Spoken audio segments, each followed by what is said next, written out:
Today, you get to learn how to make a lemon glazed smoked Cornish hen. Folks, they're delicious. This is the kind of thing that you can bring out at Christmas time or maybe for Thanksgiving and have something unique, special, and absolutely popping delicious. A truly, truly good bird. Hey, before I start this video today, I wanted to mention these neat chilies that were sent to me. There was a microfarm. Let me read this out. This is Otis Acres Microfarm. Peppers mild to wild for every taste. Hank, Louise, and Henry Kaiser, growers and processors. This is from 1290 Flat Rock Road, Alberta, Virginia. And folks, fantastic. I tried some of these already. Today I'm going to use some of them as a side dish for the dish that I'm going to be cooking for you. I just wanted you to know where these things came from. These folks aren't paying me. They haven't given me anything other than just sending me some chilies. I said I'd try them out. These are pimentos. And so what I'm going to do today are some sauteed pimentos. That'll be really cool. However, this video, this is about these little guys right here. We're going to be doing a video on how to fix up some Cornish hens. We're going to be using a grill too. Not a smoker, a grill, a gas grill. And I'm still going to smoke it. That's the reason we've got the wood out here. I've got some mesquite wood, and I'm going to show you how we do mesquite wood, a gas smoker, and how to truss up one of these neat little birds so that they cook evenly. Knowing how to truss a bird is an important thing, and it's really super easy. Once you learn the technique I'm going to show you, you can truss any bird, any bird. Little chickens, big chickens, ducks, geese, turkeys, or whatever. The same method applies to all birds. So let's get into this. I've got to unwrap these, and we'll get right into how to process this bird so we can get it out on some heat and get it busy smoking. I want to tell you a little secret here. This is a neat way of doing birds, probably the best I know of when it comes to how to truss a bird. The thing of it is when you're cooking something like this, if you're going to go for a slow cook or a long cook or anything, the meat's going to get dry, okay? And so you're going to have parts like this that are smaller that dry out, and that's because they're just kind of flopped out there and really not doing anything important. So what we want to do here is to get all of these parts pulled in nice and tight, tucked in, just like this, so that the whole thing cooks a little more evenly and a little bit better.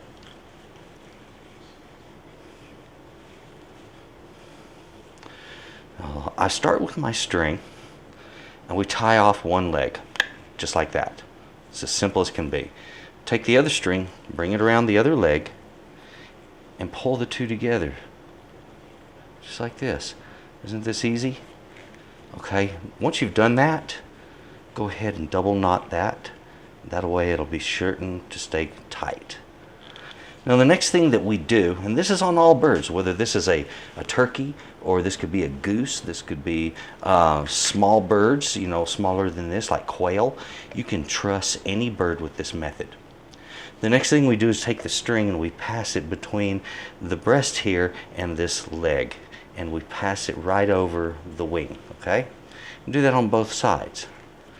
Now the idea here is from the back, when I take that string and pull on it, it pulls those legs up, pulls them in, right in here, and tight. And that allows all of this to cook a little more evenly. It also makes a much more beautiful package when the string is removed after cooking. The bird will remain in that position, in that shape. So it's a cool thing to do. So I'm going to go ahead and do these real quick. Bring your string over the wings, flip the bird over, and just bring it up and tie it nice and firm. See how I pulled the wings back and tight? That tucks them behind the bird. All the juices run down, and the wing, which is the first thing to usually dry out, in this case remains nice and supple and moist. And that's because we've brought it around the back and we've contained it so it doesn't dry out. We still have these tips to work about though. What do we do with the tips? It's simple. Fold them over and tuck them under the string on the back side. See what I mean by how that brought the legs up? Tucked them nice and tight. The wing tips, simply take them, Run your finger under that string and put the tip right under there, just like that. And do that on both sides. There we have it. Once this is cooked, the bird will look exactly like this, and he will stay in this position. And that's what's really cool. So I can cook it, pull the string off, and everything's nice and tight like this. One of the best displays, especially for holidays. So here we are. We come up on the holiday season, and we need to do plenty of these, right? You know what? It doesn't take but a few seconds to truss a bird. And that's why I wanted to show you this, because it's an easy thing to do. There we go, one. Oops, even if it slips off, tighten the other one. There we go. Just tuck that string. I can get him to work for me today. There we go. It's double knotted.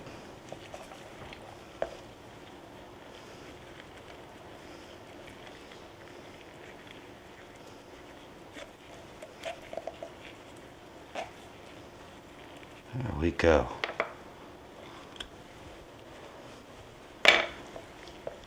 Take those wings, bring them around, tuck it under, just like that. The same thing.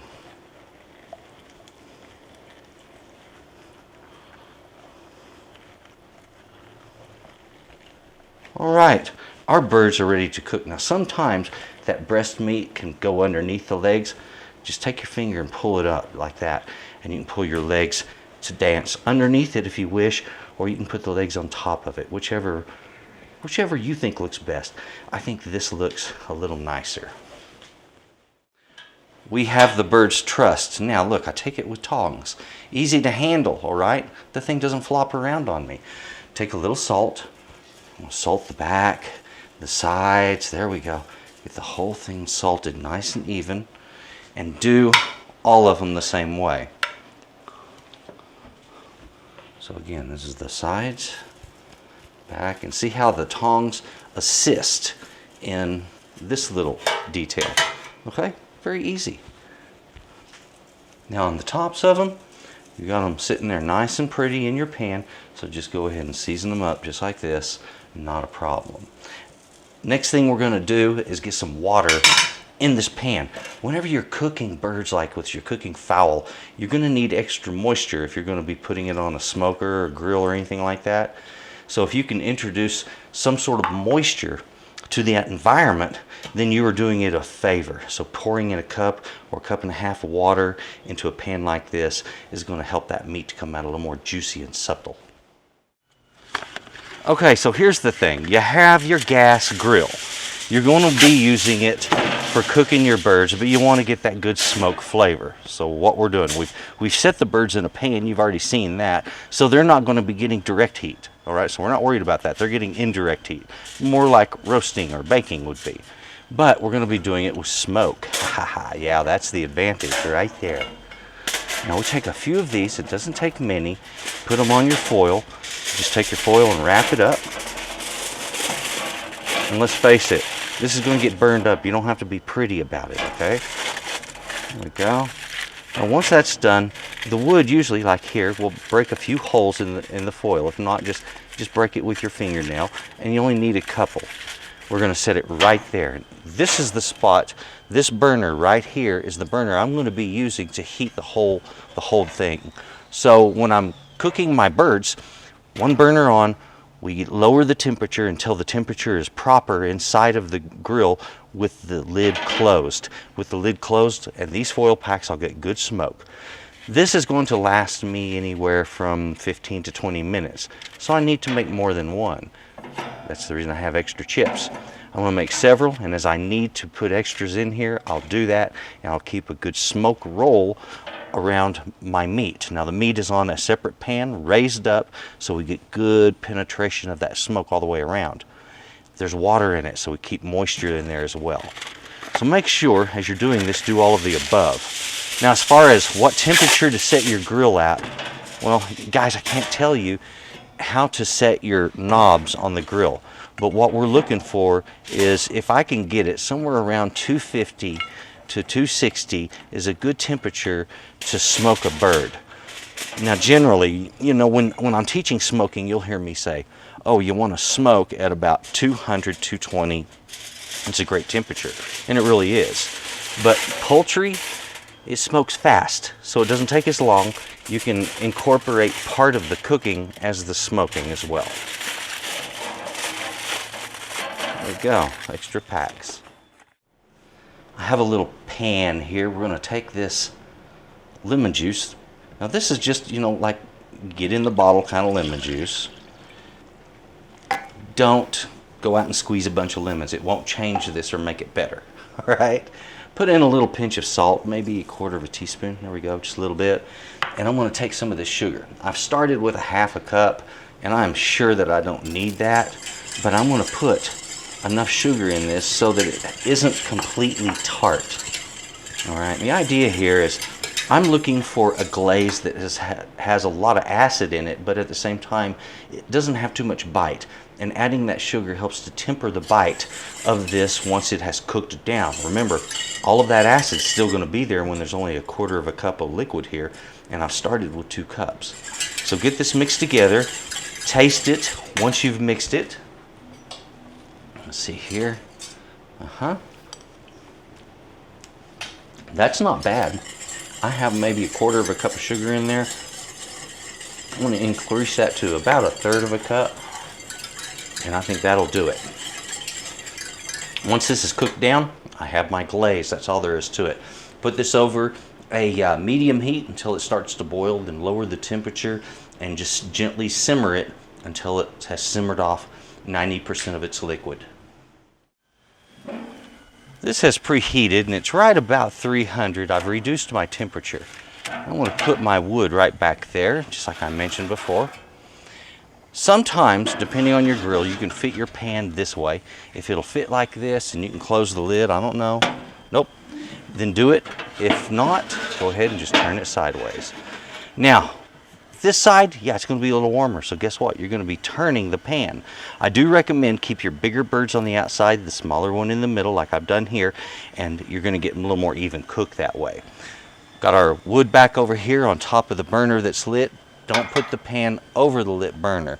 And remember, this sucker's going to be hot when you open it. So we give it time, plenty of time. I wanted to go ahead while I'm out here and show you what I'm doing with my birds. Something that you want to do occasionally.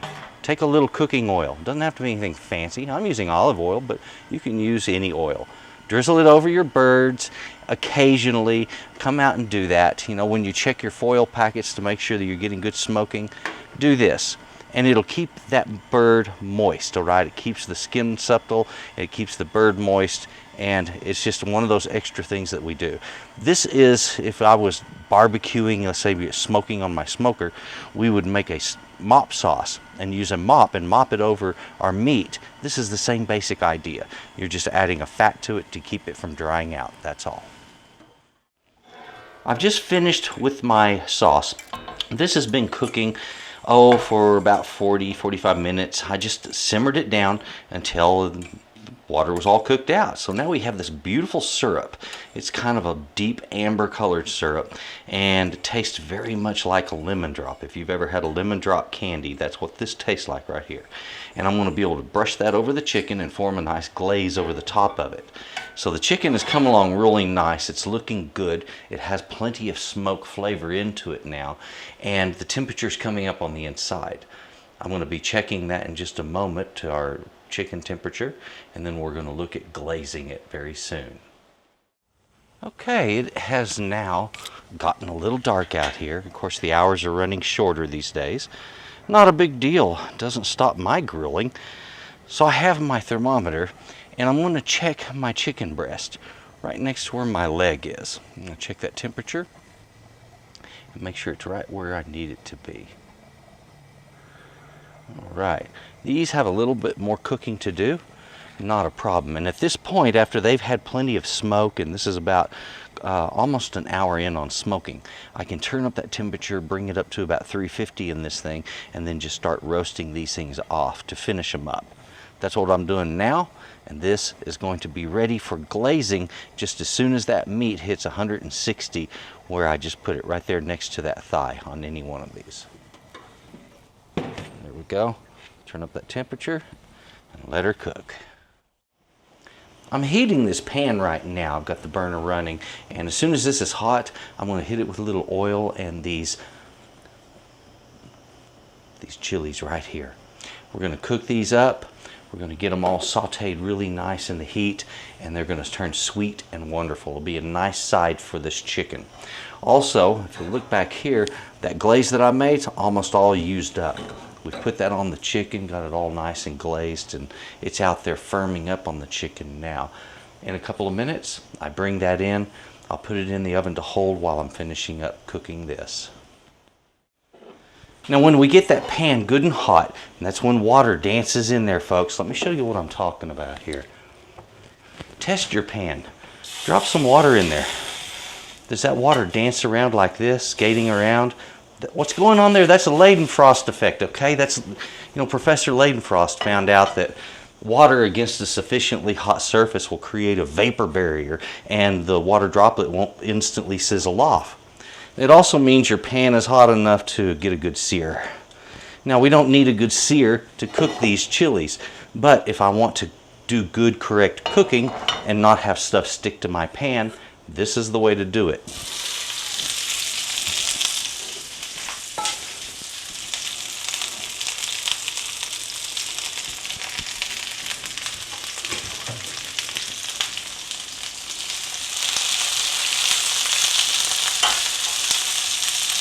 And get these cooked down. They're going to be a nice little side dish to go with our chicken. Most people don't think about using pimentos in this capacity. Folks, you have to understand this. It's a chili like any other chili, and it's going to create good flavor when it's cooked certain ways. Chilies respond really well to high heat. Let them have it. I wanted to do a little cut-in video real quick. Just tell you about these little pimentos that were sent to me. Sometimes folks do nice things for me, and these are some people in Virginia that really need to be considered. New company, they're getting started. They've got some really cool stuff. There's a few of their products that I'm really interested in trying out. I think they have a no-heat habanero, and I'm really interested in finding out about that and working with it. This one is going to be pimento. We're doing the pimentos today, and this is Otis Acres Farm. Actually, it reads Otis Acres Micro Farm, peppers mild to wild for every taste. Hank, Louise, and Henry Kaiser, growers and processors. And these folks are in Flat Rock Road on Alberta, Virginia. It's 1290 Flat Rock Road, and they've got their site online that is Otis Acres Farm, www.otisacres.farm. Give that a look, and let's do a close-up on that card too. Cool peppers. This. Some folks I think that need a little bit of business. Folks are trying to get things off the ground these days. It's really hard with the whole, the whole situation that we're all in. So if you would, consider them if you have the ability to do so. Give them some business and help these people get their business up and running in a time that's really hard. Now, back to what we're making. Come on. Now it comes time to get the bird ready for the table. You're going to have to remove your truss work, okay? So just cut it off of those legs. There we go.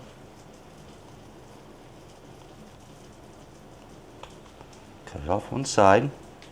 Grab it by the knot and a good yank. Just like that. Boom, our bird is free.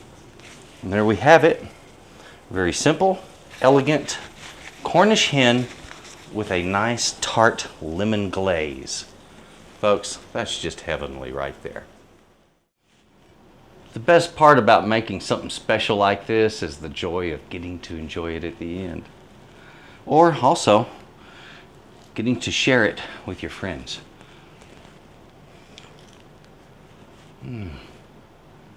Oh man.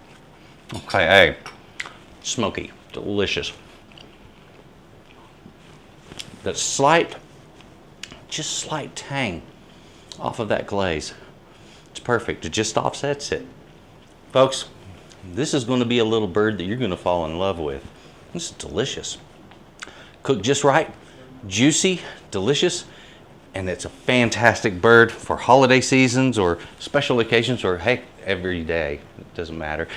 I did some wonderful cooked chilies with it. These little guys, fantastic. You know, when you cook a chili the right way, you get it over that heat, and it heats up. And it gets a little bit sweet. I like chilies about that. These are really good. These are pimentos. Spot on delicious. Folks, please try this out, and also take a look right down here in the description box. You're going to see the links to my website. That's S.A.Trotter.com.